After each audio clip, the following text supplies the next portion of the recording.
I don't know why, but you were watching the Madness Comic Network. Are you mental?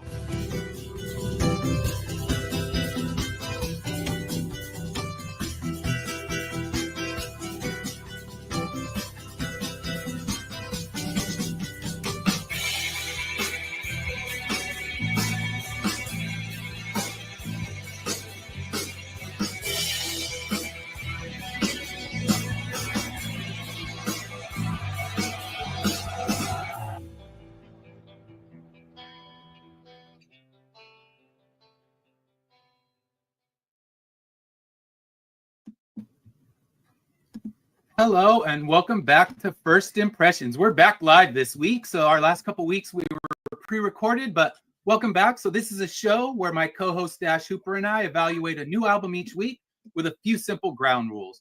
First, it must be an album we've never heard before. Second, we're only allowed to play it once. After that, we rate it using a variety of categories. Before we started, both of us picked 10 albums. We've changed our picks a little bit. So our original 10, we're not all on those. And it's from any time, any genre. Our seventh album we're going to be looking at is no title as of February 2024, 28,340 dead. It's a long title. We'll just call it no title as of now. And it's the 2024 album by Godspeed, You Black Emperor. So, how you doing today, Dash? Oh, I'm good. This one... Listen, this might be the very first instrumental album that I've ever reviewed. So, oh wow, yeah. This one is this is a band I when we get to our background, I mean yours is going to be pretty simple, kind of like mine with Gordon Lightfoot.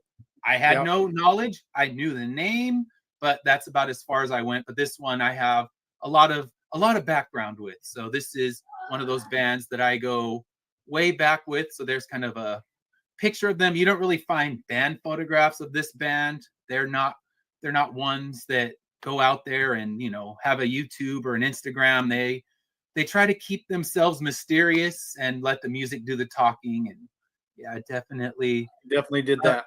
Yeah, they do that. The music speaks loud. So yeah, let's talk a little bit about the history of the band. And like I said, they're ones that kind of keep themselves.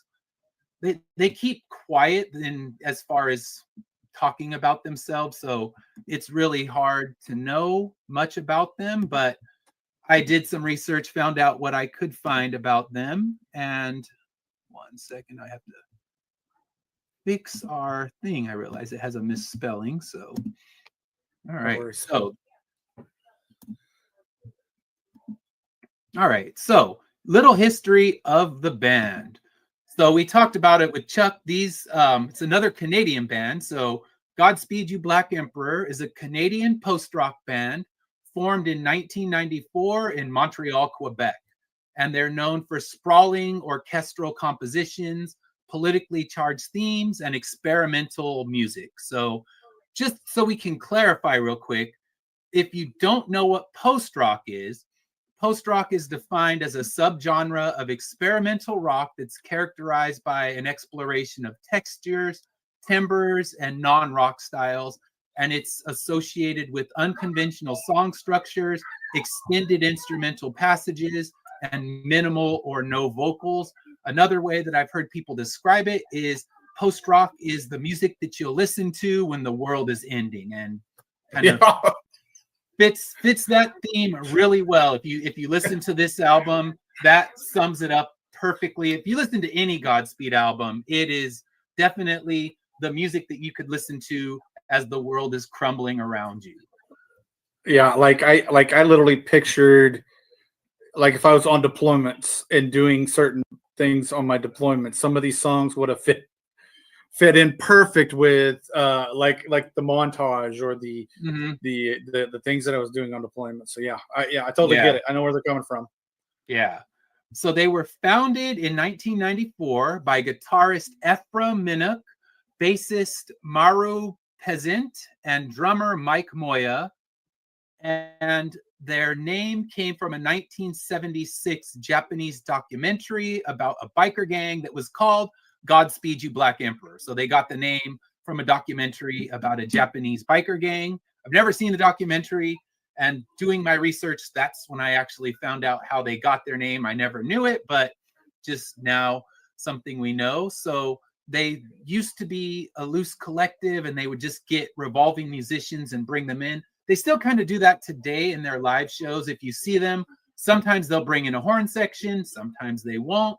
You can't really tell how many musicians are on the stage, because when they play their live shows, they play in complete darkness. The only thing you really see is an 8mm film projector that projects images behind them, and band members just come on the stage, leave the stage, and at certain points, I counted the ones I could see, and I saw at one time like 14 people up on the stage. So various guitars, multiple drummers, and it's a wild experience. I mean, when we get to our background, a Godspeed You Black Emperor live show is just something you don't want to miss. It is an experience in itself. It's not just the music, it's just the visuals, the audio, and just this complete darkness. It's a mesmerizing experience. It's one of those ones, anytime they play, I make sure that I'm there to see them as many times as I possibly can. So their first album they released in 1994, and it's never widely released. It was called Fucked on the Hairy Amp Drooling. And Yeah. I've never heard it. They've never really released it besides in like little demo tapes at live shows. But their first proper release was it looks like a hashtag infinity. And it was released in 1997. That album I have heard. It's got that dark cinematic soundscape that you hear in all of their albums now. And then they have the rock and classical elements, and also drone moments. And it only has, the same way this one does, spoken word interludes with no lyrics or anything like that. And this one got them signed by Constellation Records, which is where they're still signed today. And their follow-up, Lift Your Skinny Fists Like Antennas to Heaven, that came out in 2000. This is the one that kind of got them noticed by all of the underground publications like Pitchfork. I think even Rolling Stone noticed this one. And it's a double album that's 4 songs long. So 4 20-minute songs making an 80-minute album that's a double, and it's amazing. I mean, I love that album. It's my go-to album when I'm doing writing, because they're long, they're instrumental. I'm not going to get the lyrics to distract me, and some of the songs are just long, sweeping epics. I mean, all of them are. When you have 4 songs, 4 sides, 1 song each, but they break them up, and you can hear when they play them live. They don't generally play them in their entirety. They'll take a section of those songs and really just, showcase a portion of it. So they did break up in 2003, but came back in 2010 just to perform some live shows. They were doing All Tomorrow's Parties, which is kind of a big indie festival that's curated by people who love that kind of music. And I think that one was curated by Matt Groening from The Simpsons. He's a big fan of indie music, and I actually met him once, and that's what we talked about, was indie music. So it's kind of funny that was your one thing instead of fanboying on him. We go, hey, that All Tomorrow's Parties that you curated was spectacular. You got Godspeed You Black Emperor back again. And we sat there and shot the breeze about indie music, because he was at Comic-Con, at San Diego Comic-Con, and he was doing a sketch for every single person he met. So he was signing a Simpsons poster and doing a sketch of whoever you wanted him to sketch. So I had him do a Mr. Burns for me, because everyone else was asking for Homer and Marge and Bart. How about a Mr. Burns? So he did a Mr. Burns, and we talked about indie music. So pretty amazing. But after they came back for that All Tomorrow's Parties, they did record new music, and they've released 5 albums since they came back together. One of them being the one that we're looking at today, No Title, ... We don't need to spend all the time talking about the name. Although when we talk about the album, we will talk about what the name means and why they actually picked that name. So they have a legacy. When they came back together, Pitchfork lost their minds. The indie public lost their minds because most of the people thought they'd never get a chance to see them play live, and now they had that opportunity. So they remain one of the most influential post-rock bands. Other post-rock bands would be like Explosions in the Sky. There's a band from Japan called Mono. Those are some of the bigger ones, but Godspeed You Black Emperors, the biggest name in that genre. And they have artistry and activism with no lyrics. You have the activism comes through the spoken word segments. And then if you see them live, the different images that they put on those screens. So yeah, little history of the band right there. A lot to it, but yeah, they've been around forever. You can't find any interviews with them. Like I said, they pretty much keep to themselves and let the music do those talking. So the newest album, their albums, some are very highly reviewed, some get less high reviews. This one did fairly well in reviews. So on Metacritic, it was a 79, and all of the reviews were very positive. There was one negative review that kind of brought that score down, but most of the scores were giving them 4 stars and 80 out of 100. So strong reviews, people saying, okay, it's a good return to form for the band, and that this one has more optimism than some of their other releases, which I hear it in some spots. I don't hear it in others. When I was reading about the optimism, I'm like, okay, some of this stuff's bleak. I mean, it's just a bleak listen, but yeah, there are songs that bring more of that optimism in there. So yeah, it was, yeah, I'll hold up real quick. I'm going to pull up the Metacritic so we can see that and see where their reviews were. So yeah, most of the ones I looked at were very favorable. So yeah, so 79 out of 100 on Metacritic, 86 from Beats Per Minute, and Dusted Magazine 80, Mojo 80, Observer UK 80, Bold, Brave, and Brilliant, they say, quick little thing, Uncut 80, All Music 80, The Skinny 80, Pitchfork 78. You gotta love their weird reviews. Like, okay, we're gonna give you a 7.8, and they didn't name it as best new music, but then the critic who reviewed it, after listening to it more than his first listen when he wrote the review, ended up going back and putting it as one of the top albums of the year, because he's like, just it kind of grows on you and it becomes, something that you just can't get rid of. So Classic Rock Magazine gave it a 70. It was The Wire and Slant Magazine that gave it the lower reviews that kind of brought that 79 where it's at. But overall, very positive reviews for this album. And as someone who's listened to all of their work, I can say that, yeah, it definitely hits in that higher range. There's a few that I would even rate lower myself, but this one, I feel like the reviews are pretty fair. Yeah, I think that's fair. All right. So now this one should be nice and easy for you. What's your background with this band? This is my background. You telling me about it. You and when we were with Chuck. So I was excited because you talked about, it being all instrumental. So that made me look forward to it. Now, don't get me wrong, I listened to tons of instrumental music before, but ever just sitting down and actually talking a review, this will be the first time. And I tell you guys, if you're out there and you need a 1,000-word essay, just write the title of this album about 10 times and you are good. You're finished. You're finished. No, I'm glad you introduced me to this. That's what I will say on my background of this. I'm brand new. I didn't even know this was a genre.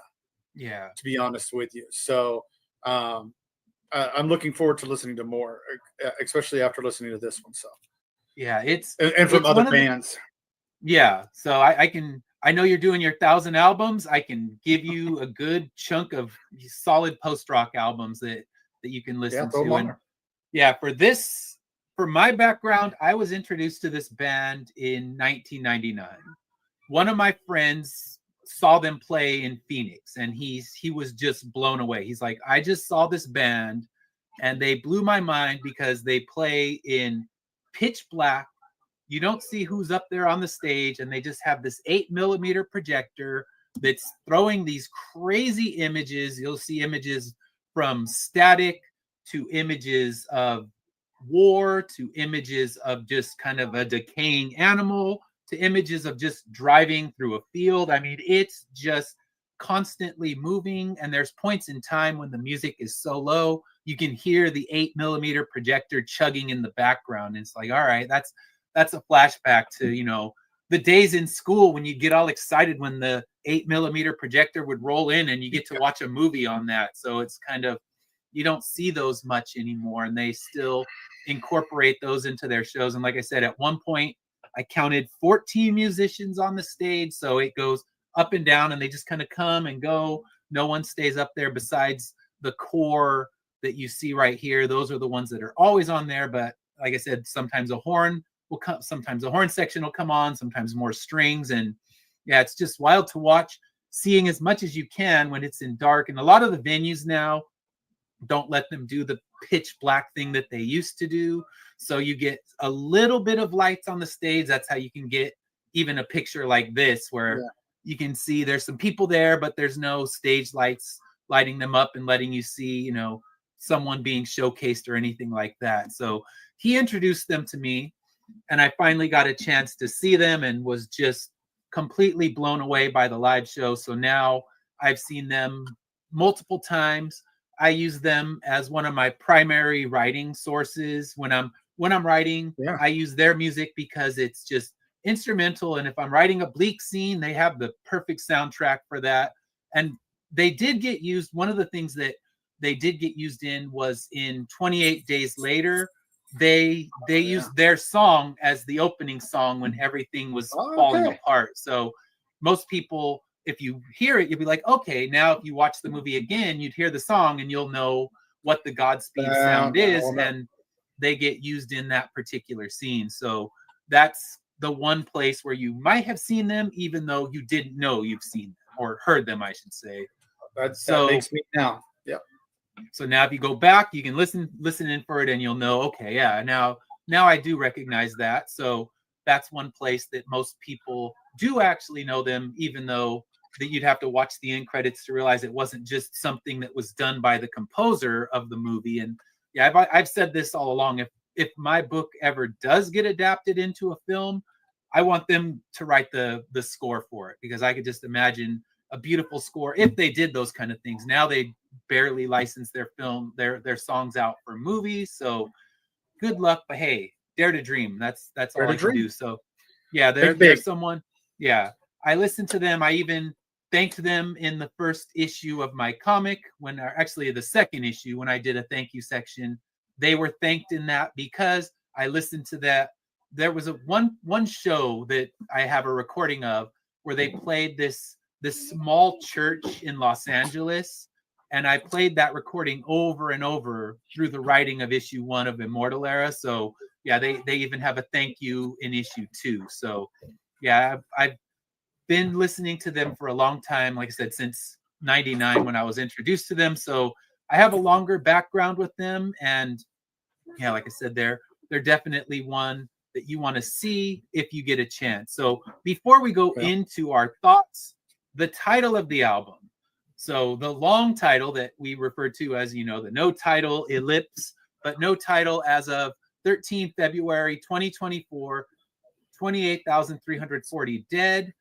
On the album's title references the reported death toll of Palestinians in the Gaza Strip during the Israel-Hamas conflict.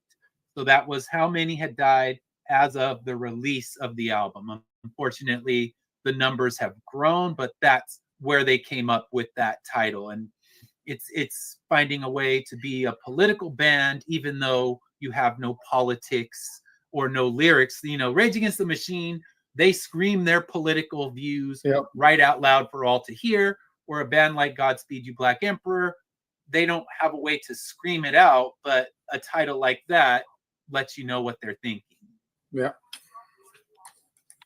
All right, so let's talk about this. What are your overall thoughts with this album? Well, I'm glad you brought up the movie thing, because that was my first overall impression. Is like I'm just picturing a movie in my head when I'm listening to this album. You're just, I mean, you could go from medieval a night battle to a modern day battlefield. I mean, all of this music fits in a certain way, even though maybe the titles maybe not reflect that, but the music does. You know, I mean, I equate it to like when I'm sitting there watching Apocalypse Now, and the Ride of the Valkyries comes on, and you know, I'm getting that vibe as soon as these songs kick in. So I was like, man. And then you know, like you said, you brought it up. It was 28 days later. That's pretty cool. I just enjoyed listening to it all, and you're hearing just the music, and again, like I said, I've listened to a lot of instrumentals, but when I was in school, we did a lot of it in one of my classes. We were to listen to instrumentals and then write our thoughts in one of my writing classes. We'd write our thoughts about what the music brought, and I think that's a perfect way to do it. And just like you talked about, that's why I write like you write with instrumentals.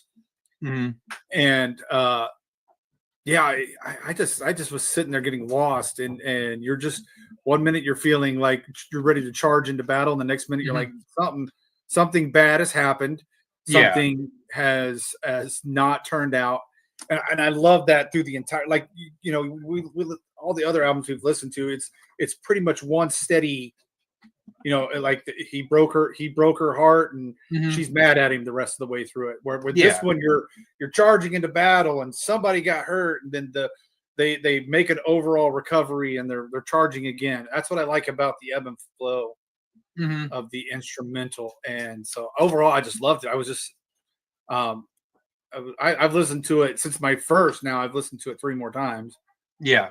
Because it's that kind of album that you could be like, this is the mood I'm feeling.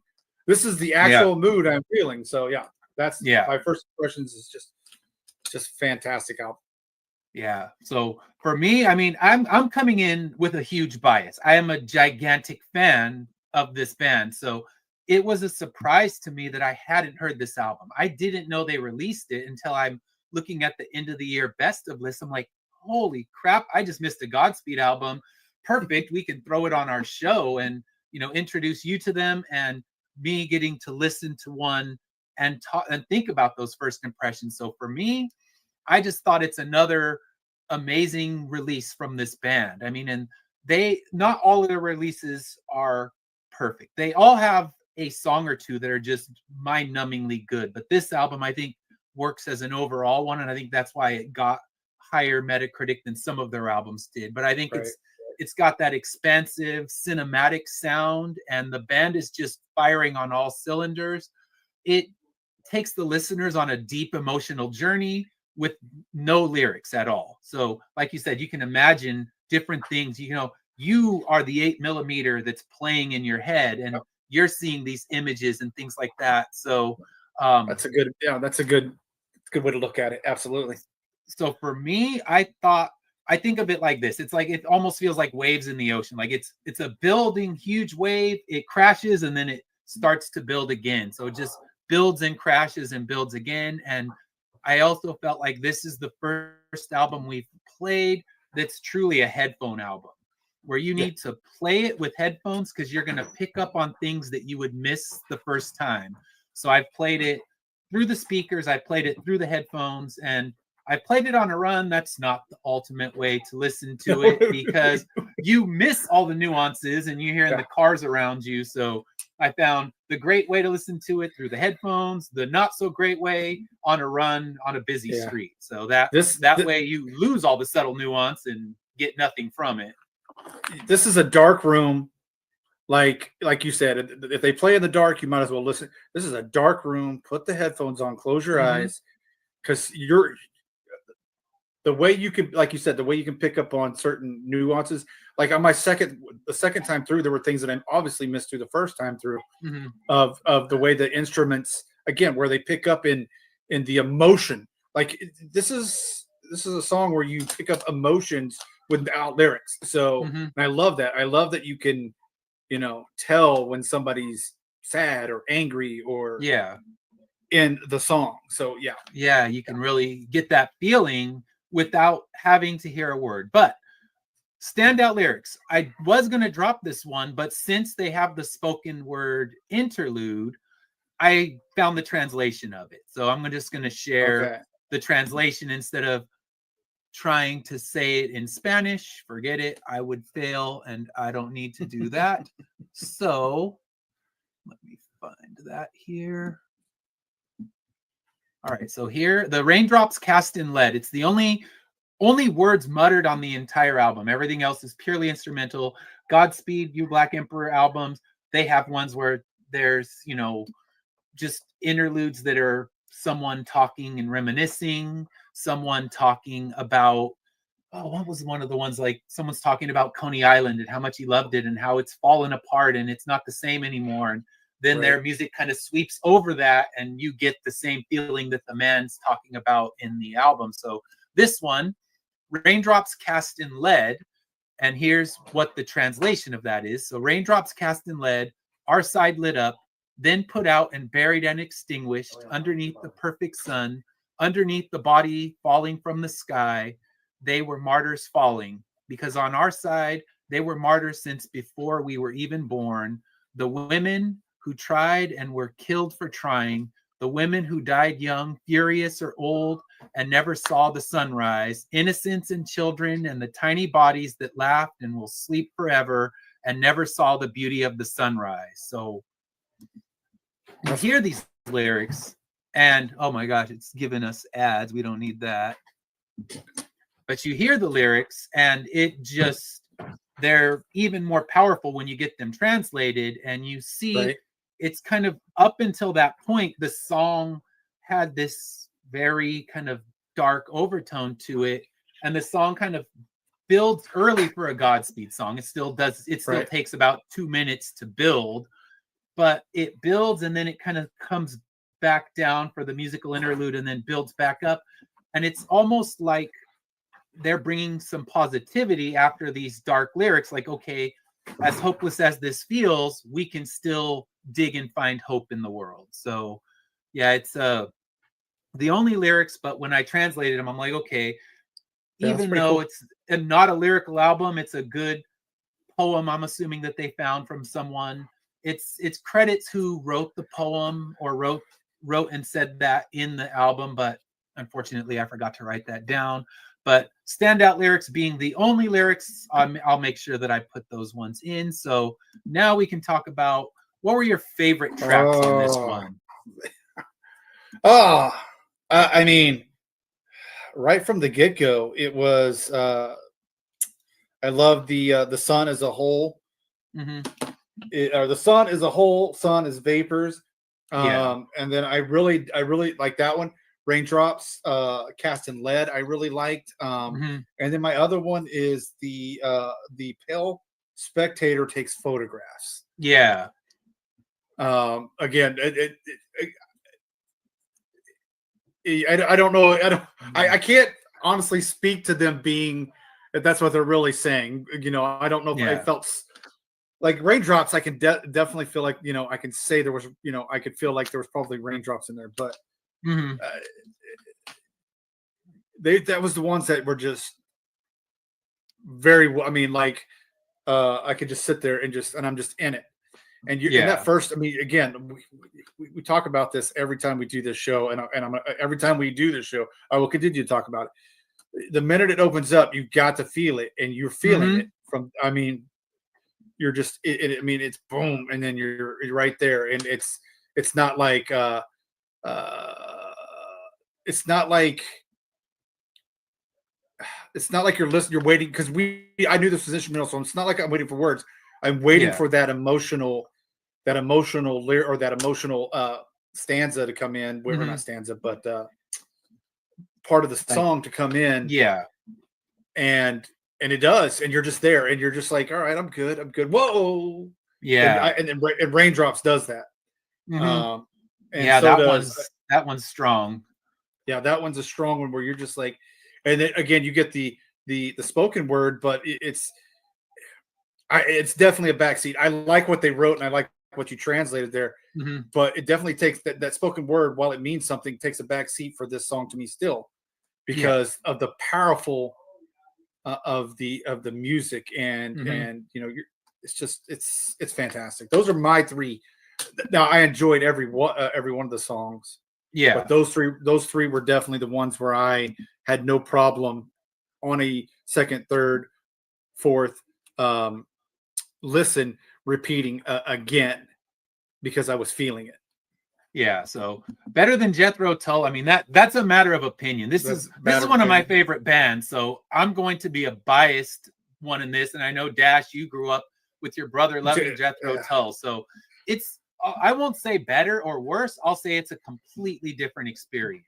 Yes, you don't experience Godspeed You Black Emperor the same way you experience really any band. I mean, they are an experience of their own. And like I said, you got to go see the live show.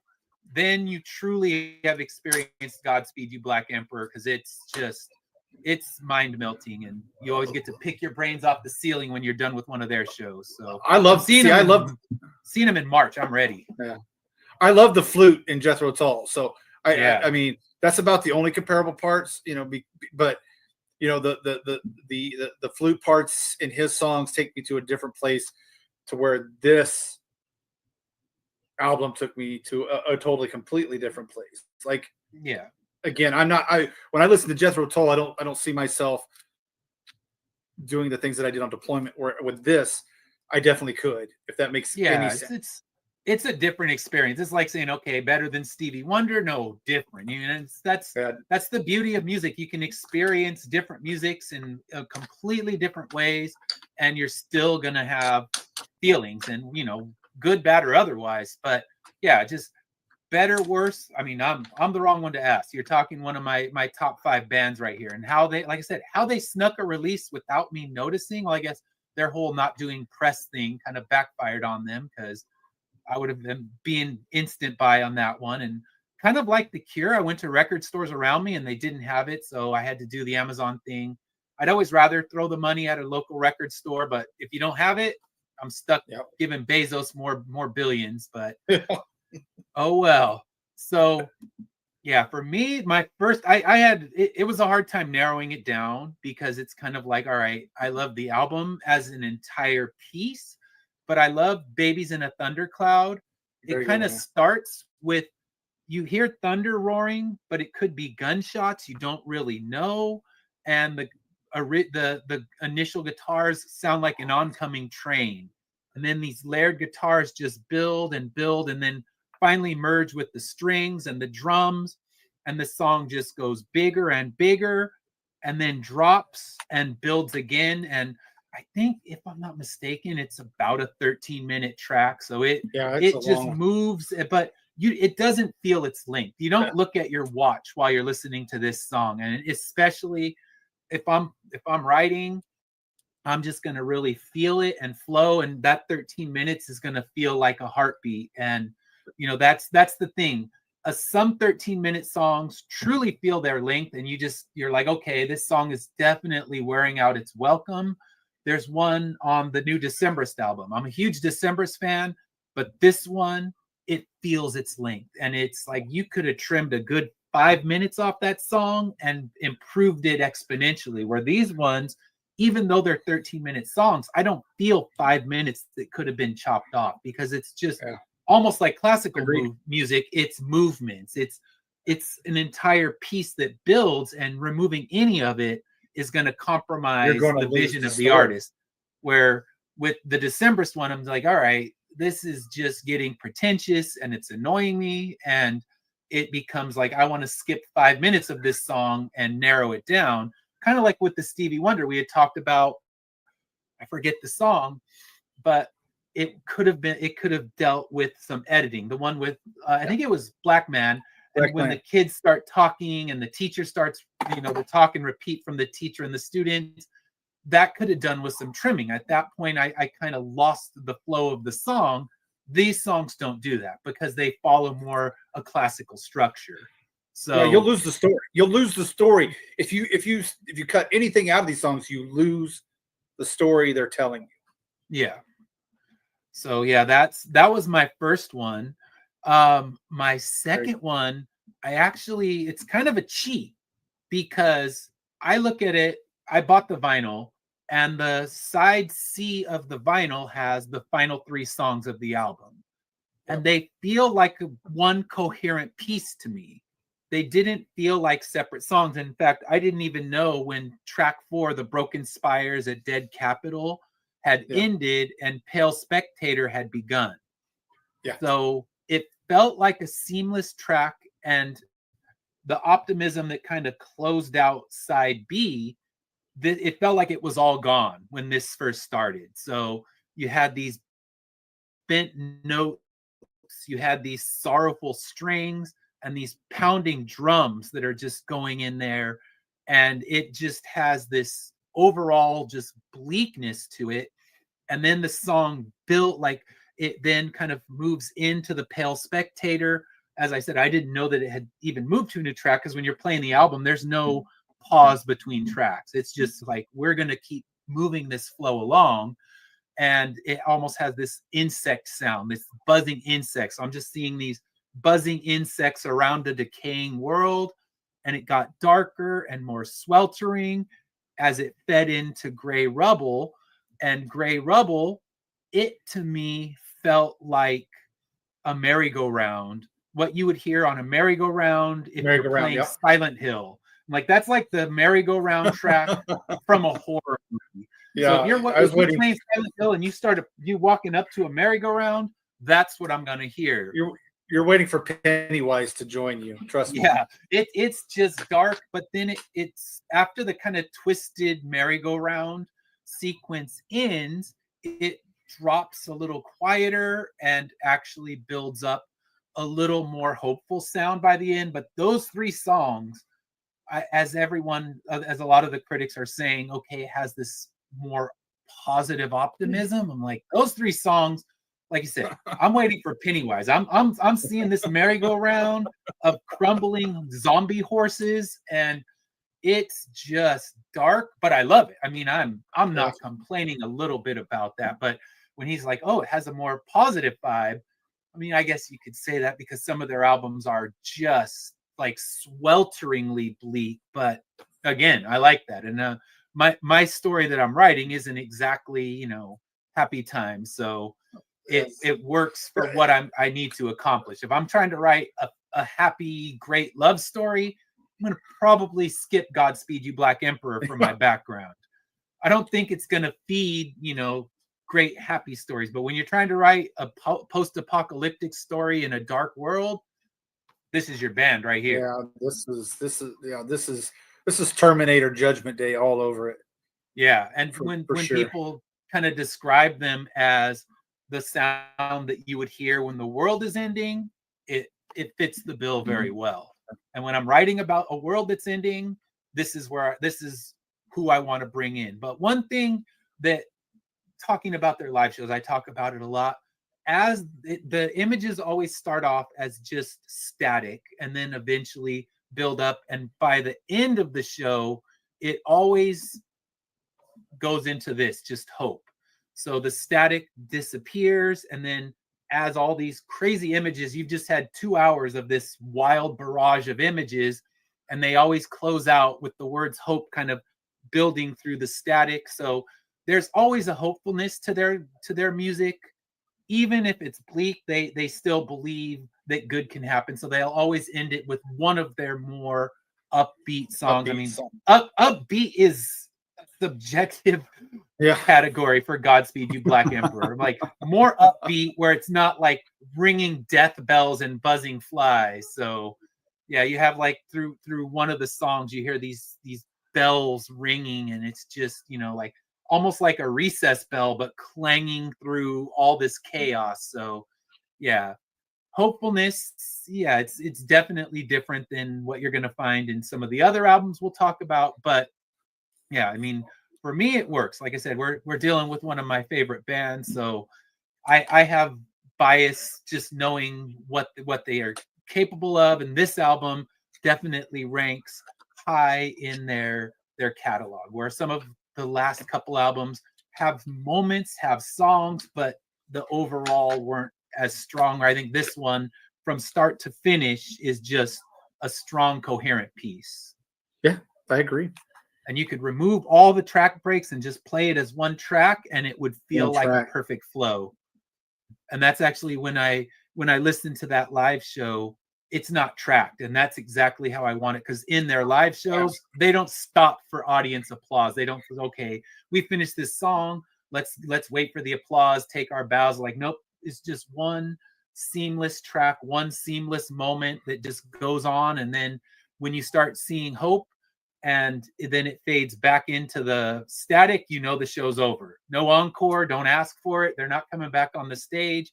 They all will walk off one by one, and kind of left with the distorted guitar feedback from one of the members who left it sitting on the stage. And then they're gone. The lights come back on, and you stumble out because you just got your mind blown by a band. So yes, that's my favorite thing. So yes, like I said, I'm ready. Got tickets for them later this year, so I'm awesome. Pumped for that. Yeah, you're just, and I'm telling you, it's one long story. I feel like it's one long story. Mm-hmm. Like, I mean, if this, as you said, if there were no track cuts where they go to the next one, if this was a continuous one, I'm telling you, it's just one long story of what's going on with them, and it's up to interpretation, obviously. Yeah.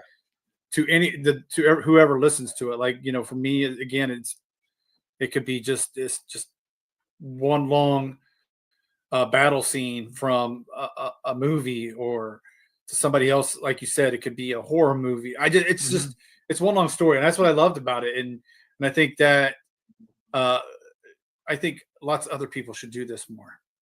Yeah, it's well worth your time. But yeah, bands, I mean, you can get like 9 Inch Nails, they'll do instrumental albums, and if you ever want to have some good writing material, it's The Ghosts. I think there's like 8 volumes of it, and it's some great instrumental stuff. Also very dark in its tones, but when you're dealing with Trent Reznor, you kind of know to expect that as well.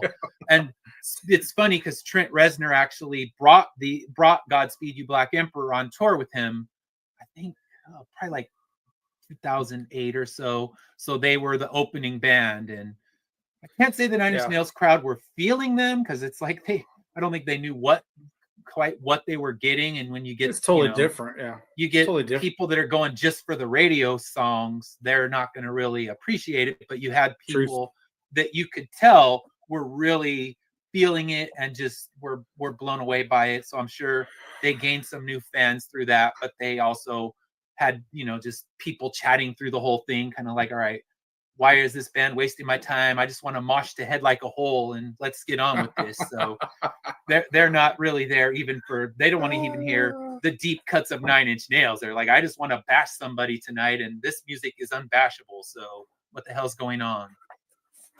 Yeah, actually on that tour, all of the openers he picked were all different post-rock bands. So it's cool though. It was a great tour. He had Godspeed You Black Emperor. He had Explosions in the Sky. I think he had I'm trying to remember who else. I saw them a couple times on the tour. So I saw the Godspeed and I saw Explosions in the Sky, and neither one was really winning the crowd over, but Trent Reznor brought them because he loves them. So at least I'm sure they converted some people in that crowd, even, you know, not the ones looking for. And one was in Vegas. I'm like, oh, Vegas crowds are hard to win anyway, because they're literally just they want to get wasted and scream the lyrics to the radio songs and nothing much more. So yeah, I can agree to that. So we'll come to this one. Are there any tracks you'd skip on this album? Absolutely not. No, listen, you know, this is probably the first album that we've done where I've gone back and listened to it more and more and more. And more than one time or more than two times actually, because you just feel it. It's a like I said, it's not, again, you're not looking at a whole lot of sunshines and rainbows and butterflies. No. This is a emotional, a deep emotion, and at times bleak emotion. Yeah. But not that I'm feeling bleak or anything, but you're feeling it because you're wanting to. I want to know what they're going through. Yeah. What was the reason behind why they drafted and created the song? So there's definitely not one I would skip. And again, like you said, I would rather just listen to. I wish there was a way I could just cut out all the track breaks and just go through it. Almost 75 or 70 minutes. I think it was close to something like that. 70 minutes of straight music would be phenomenal. Just throw the headphones on, sit in a dark room, or sit in a very, if you're writing, just sit in a nice, cozy area, dark area where you can still see the type, and go at it, because that's the type of album this is. So no skips for me. It's so funny. I said the same thing in my notes. Like, this album begs to be played in a dark room. And I was playing it. It was actually dark outside. And I just like, you know what? I'm taking the lights down, because this one just deserves for me to just sit on the couch and absorb it. And I mean, it sounds cliche to say this, but it literally had me shaking when it was over. I was like, that was just an experience. It was just a powerful emotional experience. And like I said in the beginning, without the single use of lyrics, where it's like, all right, a lot of bands move you with their lyrics, and that's great. When we kind of a precursor to what we're going to be talking about next week, we're going to be looking at someone who definitely uses her lyrics to tell the story. Not, she's not writing a Godspeed You Black Emperor album, but that's kind of when we get into our what's coming up next. But yeah, I think we have an easy one for this one. Are we going to revisit this one or send it to the used bin? I think we've already both revisited it. So it's kind of, we've already said where we stand on this one.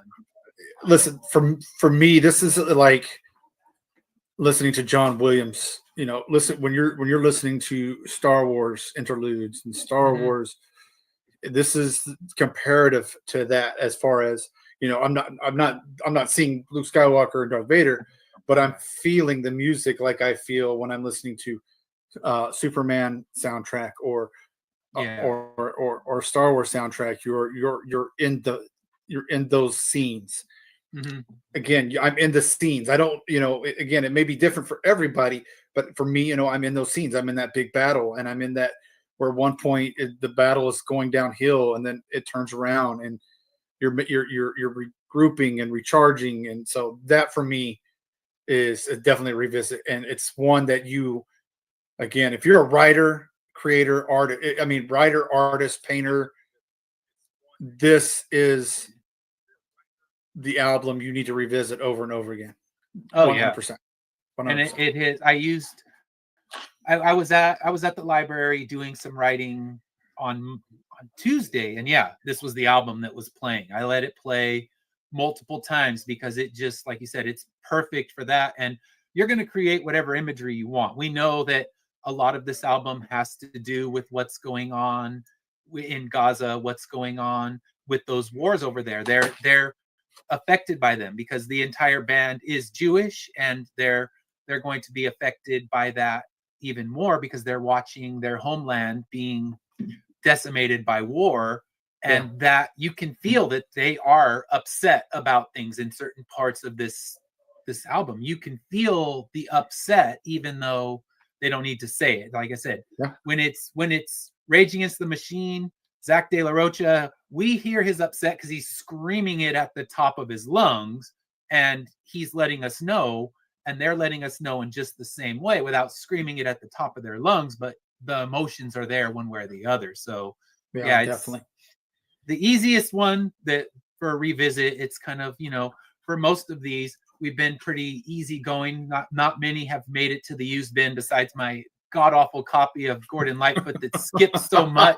Like, I got it from the used bin, and it needs to go right back there because Oh man, I want to experience the album on vinyl, not have to play it through Spotify. But that one was just so bad that that was the only true used bin one where it's just like, oh gosh, bad copy of an album, and you just never know. You don't, those little teeny scratches can ruin your experience. But for this one, I don't know. Did you get the vinyl on this one? I did not yet. Okay. But I did. I do know that there's other tracks. There's that I one. got. There's one track on the vinyl that's no title for it. It's it kind of revisits the last track. And if there were a skip, not that I would skip any of them, that would be the one, because it's kind of the flow of the album so perfect that adding that, I guess, kind of revisiting that after the album's finished, it feels kind of like a tack on, which it is. And it's great that they gave people who bought the vinyl a 13-minute song that you can't get anywhere else. It's not streaming. It's not available anywhere but on that album. But it's the flow of the album so perfect that when it ends at its natural ending, you're completely satisfied. And it's not even that it's a bad song, but the flow of the album is so perfect. But you got to give them props for giving people who bought the physical media something that you don't have otherwise. And you don't get it on the CD because there's not enough time on a CD to fit that on there, because it's already, like you said, peaking at about 70 minutes. So you can't get another 13-minute track and fit it on the CD. So it's a vinyl only thing, because that's one thing the band has come out and said when the few times that you can see anything from this band, they have said that their preferred method of listening to theirs is on vinyl. And that's why on the vinyl, those last 3 tracks have no pauses between. So one ended, I didn't even know the next one had begun. I had to look on the Spotify and like, wait, that's only 3 minutes. So I'm actually like 2 minutes deep into the next song, and I hadn't even realized that. Yeah. That's the only one. That's the only, if there's a negative for me, that's the only negative on that very short one. And then you're like, boop, boop. So that's the only negative I would have. Yeah. See, with the vinyl, it's seamless. So you can play it, and it plays, that whole side plays like one continuous track. So until I realized, oh wow, it's broken up, I had to actually go into Spotify to see where the next track began, because some of my notes were talking as if it were the first song on there, and realizing that, okay, that's actually the third song, because the first one on that is very short. I think it's only, it's like 3:34, followed by The Pale Spectator. So Broken Spires at Dead Capital is 3:34. And I didn't realize that Pale Spectator had even started, and it was like 4 minutes into it, an 11-minute track. I was like, oh, wow, I got to revise that and kind of draw some different arrows to my notes. And then Gray Rubble, Green Shoots just kind of moves right into it as well. So it just feels very seamless, and that is the best way to experience those 3 songs. And I'm really hoping that when I see them live, that they play them as one piece, because they just work perfectly as one continuous track. Yeah, absolutely. All right, so now let's talk about next week. Next week, our tone changes entirely. It is our first request that we're taking. We have a few other requests that we'll get to, but we have our schedule set all the way through February. So next week we will be looking at Taylor Swift Midnight. I guarantee a different experience for both of us than the Godspeed You Black Emperor experience. But then again, I think any album that we listen to is a different experience than this one. It's its own animal. Instrumental is a whole different thing. I can't promise any of you Swifties anything. If you're a Swiftie and you're watching, I can't promise you I'm going to like this album at all. I can't promise you that. We go in with we try to go in with an unbiased opinion of something. That's all we can promise. But since she's just a juggernaut of pop culture, it's hard to go in unbiased. It's kind of like you want to get picked to be a juror on the OJ trial. All right, there's too much baggage there, and we already have a lot of baggage because Dash runs his NFL show. So if you're studying the NFL, Taylor Swift is right there in that because the Chiefs are kind of the darlings of the NFL right now. They're what the Patriots were a few years ago before Brady left, and now it's like all we hear about is that. And if you hear about the Chiefs, you're going to hear about Taylor Swift. And I'm looking and I'm seeing Travis Kelce cereal at the grocery store. I'm like, man, they are just pounding our heads with this. So we can't come in unbiased. We already have we've already kind of given some spoilers to our background of Taylor Swift because you can't not know anything about this. But I'm going to listen to this album as unbiased as possible. I'm going to try to appreciate her lyrics because I know people talk about her lyrics as being very important part of her music. So I'm going to listen to the lyrics. I'm going to pay attention after a week of not listening to lyrics, which sometimes makes it harder because you're like, I just have to talk about the vibes that I'm getting from this. It's kind of all vibes, all feeling, because the lyrics can't bail you out. Like, okay, I just love this lyric or this chorus or this bridge. It's like, nope.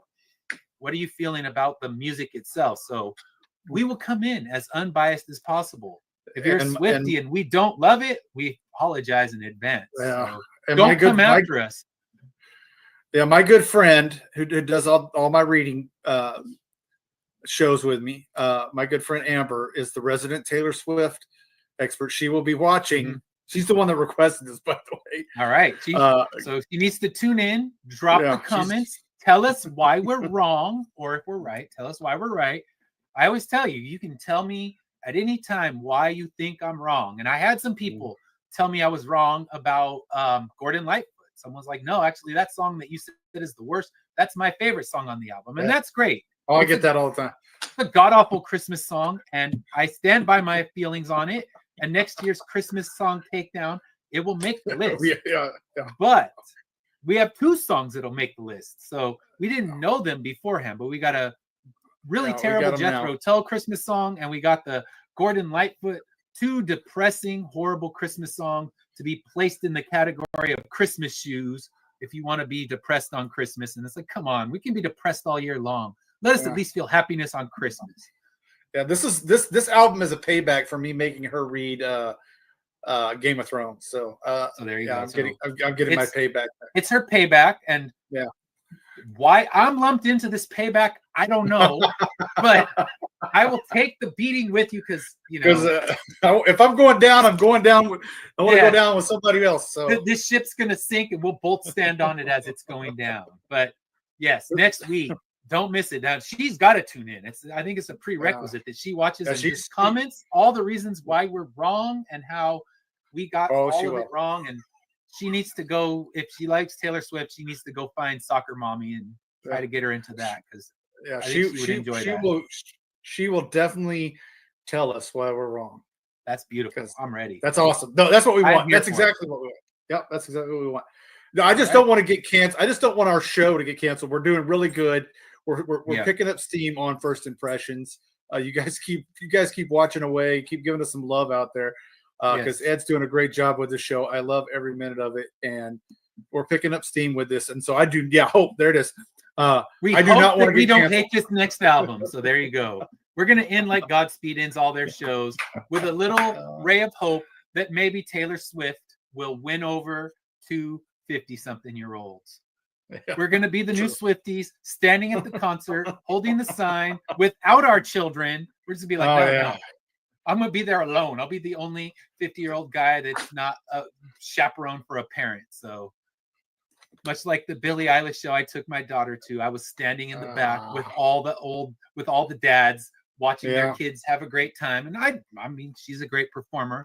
I take nothing away from that. Maybe we can look at a Billie Eilish album one day. But yeah, it's funny because I'm sure if I were at a Taylor Swift show, I would be standing in the back with the old guys and the older women watching their children have a great time. So next week, will we have a great time with Taylor Swift?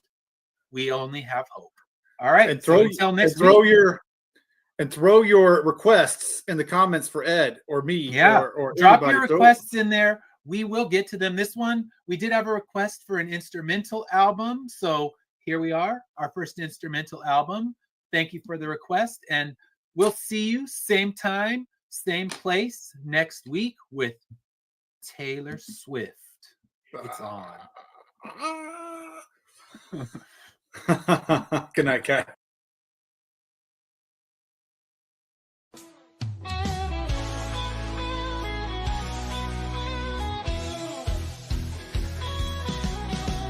Click on the tube and feel the vibe. Every show you crave right here live. Heroes and villains clash in the night.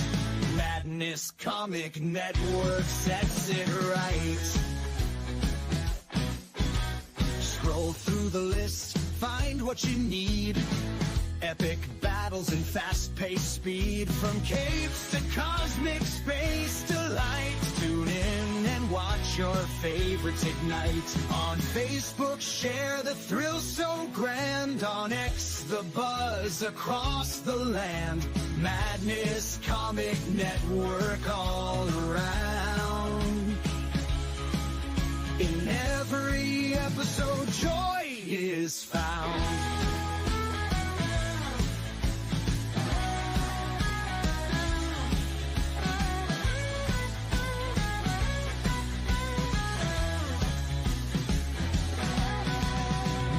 Uploads, they never end.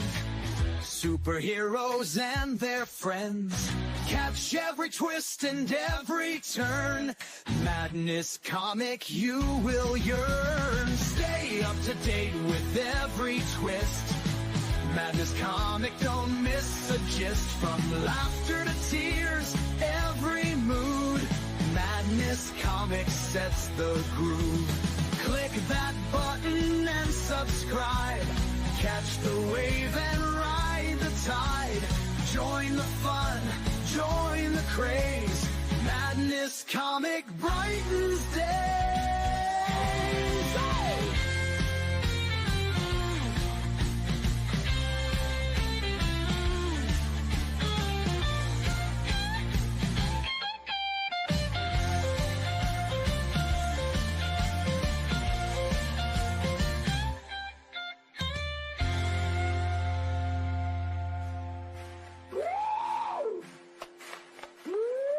New uploads, they never end. Superheroes and their friends. Catch every twist and every turn. Madness Comic, you will yearn. Stay up to date with every twist. Madness Comic, don't miss a gist. From laughter to tears, every mood. Madness Comic sets the groove. Click that button and subscribe. Catch the wave and ride the tide. Join the fun, join the craze. Madness Comic brightens day.